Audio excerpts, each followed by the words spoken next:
Ano ang kinatatakutan mo? May kinakatakutan pa ba ang isang kuya bossing? Ay, hindi na magmahal sa akin.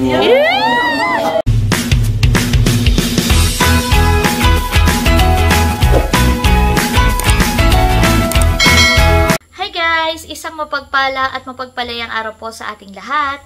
For today's vlog po, i-share ko sa inyo ang naging paggunita ng undas dito sa aming bayan. So, nandito po tayo ngayon sa Municipal Cemetery, dito po sa aming bayan. So, nakita ko rin po dito si Mahal at saka si Eric. Ayun. Ako po ay nagpapatulong sa pagdadala ng mga bulaklak.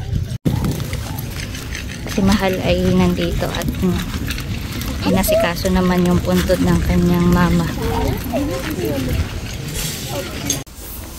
Nandito na ulit tayo kay Mami at Daddy. Ayan na. Sinamahan na po ako dito ni Mahal sa ni Eric. Sila magpipintura din. Ay, lilinisan ako na may dalang walis. Medyo gawa ng bagyo. Hindi tayo agad nakapunta.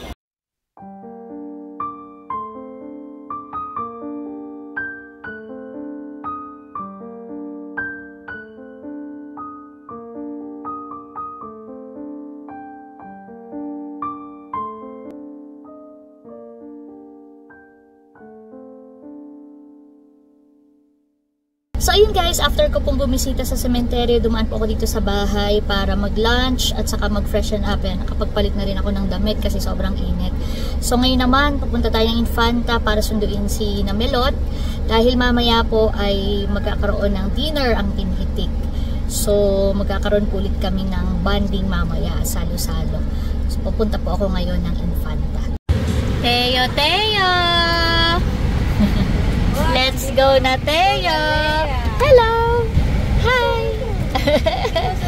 Ganda ng ngiti. Aba, tara na! Gustong sumakay na yan. Gagala! Teo! Teo! Hi! Hello! Thank you po, Tita Leia. Welcome! Nagala na naman po si Teo. Bye-bye! So ayan na, ihatid ko na po si Namelot. So ako po ay pauwi na muna at mamaya na uli ako mag-join sa kanila for dinner.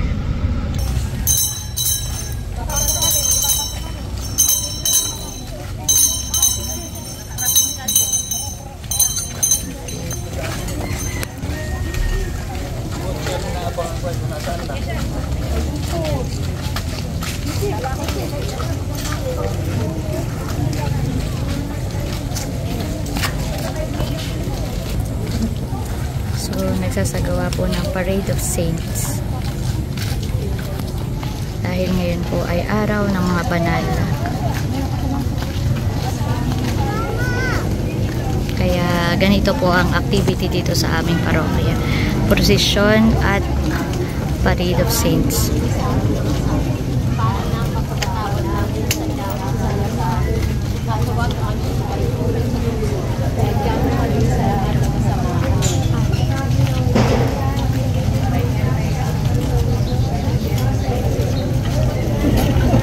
Pinrosesyon rin po ang aming patron, sina po Ana at Poki, kasama ang Birheng Maria.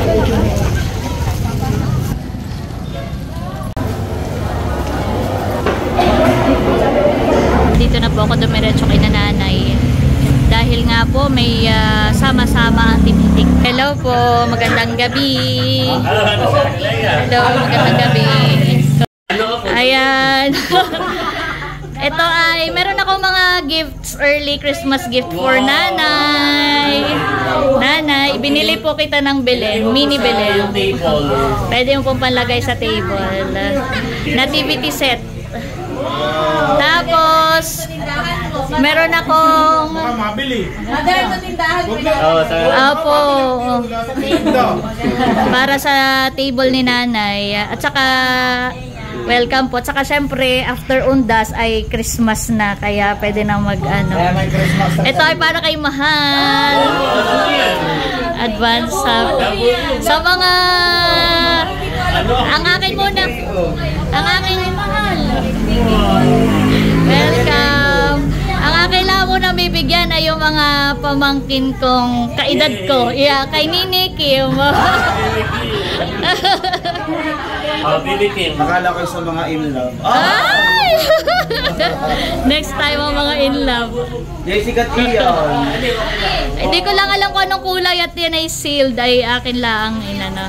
Ayan. Wait lang, nakain na si nanay, nakain si tatay, tayo magkain na na. Yay! Kain na tayo. Sa oras na ito, ang aming pong pagkasaluhan ay aming pong pinapasalamat sa iyo. Ito po iyo linisin, maging kalakasan ng bawat isa at ang mga naghanda. Ikaw po patuloy ng mag-bless Panginoon, magbalik sa bawat isa. Salamat po. Sa iyo lamang po ako pasalamatan sa aming pangalan namin Panginoon Jesus. Amen. Ayan, ito po ang pinagsama-sama muling pagmamahal ng Team Lipik. Kanya-kanya pong dala. Itong dinuguan ay from Ate Nelson eh. From Ate Nelson. Andox ay from Kagwapo lang. Ay itong Adidas. Chulas. Wow. Ay Kay Ate Carla. from Ate Carla. Thank you po. Ano tawag diyan na? Salamat po Ate sa Tokwa. leche plan and drink. Ang sa akin po ay dessert, leche flan and drinks. Aba, baka may nakalimutan ka. Bikini Man. Siya ang nagsaing. Siya ang nagsaing. Bikini Man. Let's eat! Kain na. So kung po pala kanina pa nila iniintay, talaga hindi po sila nagsimulang kumain hanggat ako po yung dinadating. Ay ako naman po may pinuntahan pa. Sumimba pa. At si Teo ay kanina pa rin dito. Nakipag-banding muna with Lolo Lola. Kanina ka pa dito, Teo. Ano, nakatulog ka na ba? Welcome. Nakatulog ka na ba? So, ayan po, after po naming mag dinner ay kwentuhan at banding pa mo ang hitik. Papanood po ninyo sa vlog ni Ate Nels. Pag nagkamali ang siya, lahat ay daba kami. At lahat ay may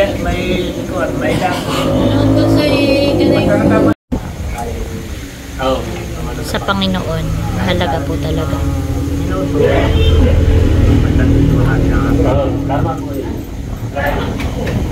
Huwag makakalimot, tumawag. Kung ano man yung meron tayo, yung blessing, dahil sa Panginoon. Dati po ay nagkaroon ako ng tanong, pag nung Valentine's Day, ano ang pag-ibig para sa'yo? So ngayon naman, ano ang kinatatakutan mo? Ayan. Meron po ba kayong bawa? Yung iba ay may fear of heights, fear of snakes, fear of spiders. Ikaw? Ang kinakatakutan ko, bukod sa family ko, kabagay para sa akin, yung mawalan ako ng events. Dahil yun na rin. Nakakatakot. Oo, Dahil yun yung parang kabuhayan ko. Kaya nakakatakot kung wala ka ng events. So yun ang kinakatakutan ko. Yun ang kinakatakutan. Pero ngayon maraming salamat po sa maraming. Maraming blessings. Yes. Ikaw ba, sabi mo na yun? Dito na. Wala. Baka si... baka si Idro may kinakatakutan din. Ako dati nung ako'y nag-aaral, ang aking yung kinakatakutan ko bumagsak. Honey. Kaya patuloy ang pagsisikap ng pag-aaral para hindi bumagsak. Pero good news po at si Idro ay matataas ang grades. Ikaw Bunso, meron ka? Ako ay bukod na eh. Hindi ako noon ay xenophobia sa akin. Ano yan? Yung takot sa aso. Sa aso? May takot ka noon sa aso? Ako ay takot ako sa aggressive dog naman. Oo. Yung mga aggressive. Akala ni nanay, hindi po nanay. Kumbaga medyo may trauma ka ng Ako noon kauntihan. ay inutusan ni nanay ng pumili ng bulinaw. Ano po nanay ka na Riason dito sa may Januas dito. At ako bumili ako kasi nakilala yata ni Baron ito nanay kasi ni Toto, maliit pa. Ay hinabol, ibig sabihin hinabol ka ng aso. Nung ulam ng at ako'y bibili. Ay doon naman ka na doon nga. Ay maraming aso talaga doon, malalaki pa. Ay ako'y tumawag, ay minsan ay naglalaba, minsan na may nasa loob sila, kaya hindi ka agad naririnig. Ay ang sumalubong sa akin, mga aso, marami. Aba. Inaabol ako. Sus. Takot na takot tayo doon nagpapunta sa Bagot. Kaya doon sa pulong ka namin. Dito ako yung awawati. Hindi ka nagsusumbong. Natakot na sa aso. Kaya simula na yung paano ako yung natakot na sa aso. Pero nawala naman na Nawala siya. naman. Kaya like, parang basta pag-aggressive to, Medyo umiiwas ka. Tama naman sa na. akin yung fear na yun. Oo. Si Cadillac may fears ba? Ako po yung kapag tumatalo, yung kunwari sa talo, tapos tumalon ako. Parang naisip ko yung mababagok ako o mababasag ako. Oo, kaya hindi ka basta-basta dinatalon sa mga ano. Ay, halimbawa sa swimming pool, yung basta tatalon. Kahit po mababaw yung pagbabagok. Parang tayo nagregregan eh, hindi ka makatalo. Oo. Parang Yan eh. yun ang phobia niya. Yun ang phobia niya. Ayan, since si Bal ang tatagay, baka may phobia din or takot din si Bal. Takot sa tagay. Takot daw mawala si Milot. Oh, yan si Bal. Aso din na. Ay, si nanay, ano kinakatakutan mo, nanay? Ha? Matapang ta si nanay ay. Matapang si nanay. Ay, pero baka mayroon din. Oo, lahat ay meron. Ang kinakatakutan, Oo. ano yung kinakatakutan? So, pusa, o ano? Wala, yung takot ako ay hindi na magmahal sa akin. Oh, at hindi naman yun mangyayari, nanay. Hindi, baka inisip pa si nanay, siya matanda, baka dumating yung panahon na pabayaan natin. Siyempre yung mangyayari yun. Hindi Ay, sa mangyayari. bilang isang nanay, talagang yun ang feel kahit ano, nanay ka. Tapos yung anak mo hindi ka mahal. Talagang bilang isang nanay, nakakatakot. Kasi bilang nanay, halimbawa yung mga anak ay may sarili-sarili ng buhay, may sarili-sarili ng pamilya, siguro yung maiisip ni nanay ay paano na kaya pagdating ng panahon at may mga pamilya ng mga anak ko, paano na. Pero wag kang mag-alala na. Wag kang mag-alala, nanay, at hindi mawawala yung aming pagmamahal at pagsuporta sa inyo ni tatay. Pagka pala matanda na, babalik kami yung nakaraan. Parang masarap balikan nung maliliit pa kayo. Oh. Oh. Siyempre, tuwing hapon na yun. Magkakasama. Ano po kayo kung nasaan na. Yun tayo sama-sama. Tutulog, Pagka sama-sama. malalaki na, siyempre na, may kanya-kanya naroon sa Maynila, nag-aaral. Parang bihira na sama-sama. Oh, ganun din. Kaya masarap yung habang maliit pa kayo, kapiling ng magulang. Kasi tatay naman, ano lang tatay kinakatakutan mo?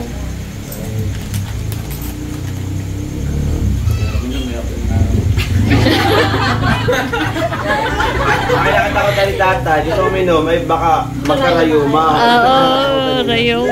Bukod doon. Meron pa.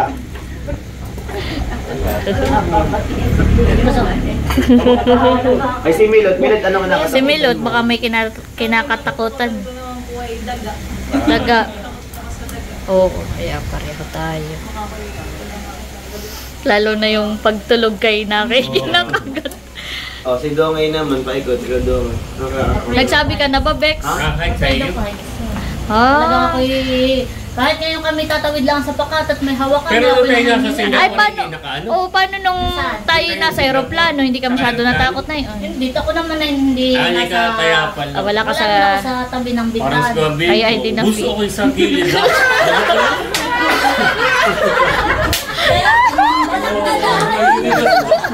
Sabi ka okay ka lang. Ako gusto di ako mamaya ko diyan na. Pero excited ko naman. Nagagalit pa ako dito sa gilid. At First Kasi di ba nakakapanood tayo ngayon para sa mga vlogs or sa mga TikTok, sa Reels. Oo. Ngayon nila sila nasa tabi ng bintana ng aeroplano. Enjoy na enjoy. Parang ang sarap tingnan, ang sarap sa pakiramdam. Abay, kaya nung ano ko nasa sa pinakang dulo, hindi sa bintana, sa dulo. Ako nakipag-ano, aba kung gusto ko sa bintana. Oo, para ma-enjoy mo. Kung makiyat na talaga nakita ko sobrang taas ng tatas. Ako sobrang nanginginig ang katawan na talagang yung parang ikaw ay namanhid na yung katawan. Pero mo kami- Or di naigas. kayo may Kami na ni fear of kasi heights din hindi pala. ko makalimutan. Nung tayo nasa Singapore, yung Cable car. Yung Cable car. Hindi nag-aala ako. Oo nga pala. Oo. Contemporaries, ay kayo may kasama pang foreigner tayo uno sa gulo. Kasi lang may naninigas Naninigas na na. Ay si Seth naman, ano kanya? Fear. Fear, disappointment. Oh, ayaw na disappoint. Disappoint. Si Baby Kim kaya, ano yung... Baby Kim, ano yung fear? Wala masyadong fear yata si Nini. Meron Nini? Sa mama, takot ka sa mama. Mahal, anong fear ni Mahal? Ba si Mahal? Nasa na si Mahal? Alam mo pala si Mahal sa likod ni Bal. Mahal ikaw. Wala din.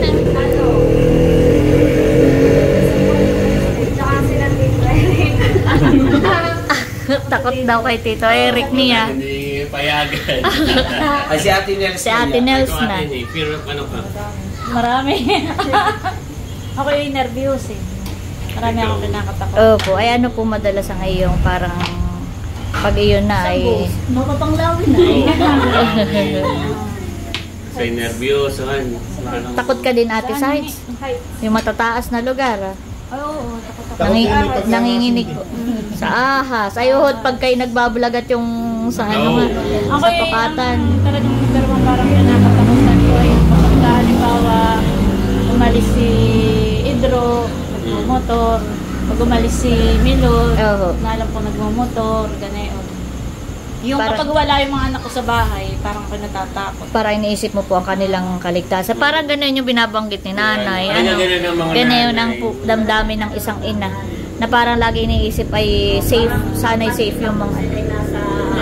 Oo, gusto mo yung nakikita mo po ni nanay para sure na safe. Ay, si Bossing Emil kaya, nag-iisang Bossing Emil. Ano daw kaya bilang kinakatakutan May niyo? kinakatakutan pa ba ang isang kuya bossing? Ano ganun? Tama pa daw. Opo. Ay wala ka na kinakatakutan kuya, meron pa. Wala daw. Takot ko dati noon na yung fear of the unknown. Yung parang hindi mo alam kung ano ang mangyayari. Kaya ako noon ay yung mahilig, parang gusto ko yung planado. Parang mas kampante ako kapag alam ko kung ano yung mangyayari. Kaya nga noon, ayoko ng mga surprise. So parang kinakabahan pa ako. Parang kinakabahan ko. Bakit parang may alam sila na hindi ko alam. Parang gano'n eh. Pero na-overcome ko na siya and then na-realize ko na talagang life is full of surprises. Na yung kanina pinag-uusapan natin, tayong sharing na yung mga horror stories, wala tayong dapat katakutan kasi nandyan ang Panginoon na lagi natin kasama. Kaya yung aking fear of the unknown, unti-unti din siyang nawala. Dahil na-realize ko din na ano pang kakatakutan ko. Oo, hindi ko alam kung ano mangyayari sa kinabukasan, hindi ko alam kung ano mangyayari in the future. Pero alam ko kung sino ang nakakaalam ng future ko. At ang Panginoon iyon. At meron siyang promise sa bawat isa sa atin na yung for I know the plans I have for you, says the Lord. Diba? Plans to prosper you and not to harm you. To give you hope and a bright future. So parang wala tayong dapat ipangamba dahil yung kinabukasan natin ay secured na basta may Panginoon tayo sa buhay natin. Actually, hindi ako takot mag-isa. Parang ganun. Takot lang nga rin ako noon na parang yung mga taong katulad ni nanay, yung mga taong minahal mo, mga taong bahagi ng buhay mo, ay mawala. So, na-realize ko, meron talagang mga tao na dadaan lang sa buhay mo. Si Becca, sanay na sanay yata. Sanay na yun. Parang pero as of now, parang hindi ako sanay mag-isa. Ano? Ikaw ba gusto? Sanay ka ba mag-isa? Abo, hindi rin. Ayun. Pero, ay na-share ko ito noong kami ay nagbanding ng Timayo family. Na sabi ko ay isa sa mga itinuro sa akin ng mga magulang ko ay yung takot sa Diyos. Pero yung takot sa Diyos na hindi natatakot ka dahil pwede kanyang parusahan o kung ano man sa iyong mga nagawang mali. Dahil ang Panginoon ay mapagpatawad, ang Panginoon ay mapagmahal. Natatakot ako na mawala ang Diyos sa buhay ko. Parang yun yung naano ko. Dahil lambawa, nung ako'y college, yung mga kasigilad ko si Idro na ako'y nasa UP. Ako talaga noon ay na-open ang isip sa iba't iba. Kasi mga klase ko, iba't ibang relihiyon, merong hindi naniniwala sa Diyos, may ganun, may atheist, may ano, tapos may mga nababasa akong libro na lahat talaga question yung pananampalataya mo. Pero hindi ako natina. Kasi na-realize ko ay kung susugal din lang ako sa buhay, susugal ako na doon ako sa sigurado at doon ako. Sumusugal ako na nananampalataya. Kung kumbaga sabi nga yung pananampalataya ay may taya. So, ang tinatayaan ko ay Panginoon. Parang yun yung hindi mo pwedeng bitawan. Kasi yung iba, meron ako makakilala po na talaga pag pag marami ng pagsubok ay nagtatampo na Nag-give sa up na. Panginoon. Ay wala naman, ang Panginoon gawa-gawa lang yan ng mga tao para makayanan ng mga pagsubok sa buhay. Na-realize ko kahit gaano katindi ang pagsubok, talagang hindi mo pwedeng anuhin na, Lord, huwag ka lang mawala sa buhay ko kahit mawala man ang lahat o kung ano man, basta ikaw. Dahil siya talaga yung talagang makakatulong sa atin. Tama yung sinabi ni tatay, siya yung ating magiging sandigan. So, Ako naman, oo, tama. Ako naman ay may mga bagay na sumugal, natalo. Tumaya. Pero tumaya, natalo. Pero patuloy ka pa rin susugal. Kumbaga, hindi ibig sabihin na sumugal ka sa una at natalo ka. Hindi na. Habang mo kayo matala. Pero Kaya patuloy ako susugal. saksi ako sa pagtaya ni Kuya Biko. Kaya ang tawagan nila yung Matchay. How much? Wow! Nakalilang pala. Oh, di ba? How much? Pero naman talaga kapag tumataya ka, pwede kang manalo, pwede kang matalo. Pero sabi nga, hindi mo malalaman kung mananalo ka kung hindi ka susunod. Yan. So in terms of faith, ganun din yun. Pero ang sinisiguro natin, sa Panginoon, wala tayong ano. Yay! Yay! May pinanood ka po tatay kagabi? Kakaipat nung nawala. Ay, opo. Ay, yung po tatay na mangingisda. Ang nangisandigan na lang niya sa Panginoon, siya tumatawag sa Panginoon. Ako parang napaluhan doon. Dala kang totoong may Panginoon. Opo. Ama kang 56 days, wala kang kain, walang inom. Palutang-lutang ka lang sa dagat. Hani po tatay, dinaanan na yata ng bagyo. Sa Batanes, oo. Opo, abay, napakalayo na ng Batanes. Totoo po ang Panginoon. Maganda po ang aming kwentuhan at ayaw ko pa sanang umalis, pero si Bossing ay papunta pa ng Nung oras na po baga. Samantala ay kami po Time check. magpapaalam na muna. 9:30 na. Maaga pa. Kumusta kami maaga po? Ate, Sige po. paparin na po muna sila. Oo, sige. Oo. Ganda na po kayo. Oo. Uot kasama ko ang Bebe Teo. Ihahatid natin ang Bebe Teo. Opo, ingat po kayo ate. Maganda pa ang kwentuhan. Maganda yung ganitong sharing talaga po, honey. Next time may tayo Bible sharing. Ayan na, ihatid na po natin sila. Aba, welcome po. Aba, gising pa ang Bebe Teo. Gising pa. Welcome. Thank you. Sinamahan po ako ni Mahal. Thank you po. So yun guys, yan po ang mga naging kaganapan sa paggunita ng undas dito po sa aming bayan. And as of recording time ay November 2. Kanina po ay nagdaos din ng banal na misa doon sa may sementeryo. At halos maghapon din po ako nasa sementeryo kanina para patuloy na ipagdasal at alalahanin ang mga minamahal nating yumao. So dalangin ko po na sana ay naging maayos, ligtas at mapayapa rin ang inyong paggunita ng undas. At sana po ay patuloy po tayong mag-ingat. Maraming pong salamat sa inyong patuloy na panonood at pagsuporta hindi lang po sa aking channel, kundi sa buong Team Hitik. That's it for today's vlog. I hope you enjoyed watching. Lagi po nating tandaan, patuloy tayong magmahal, patuloy tayong maging masaya. Dahil may kaliyaan ka. Thank you for watching. God bless. Bye-bye!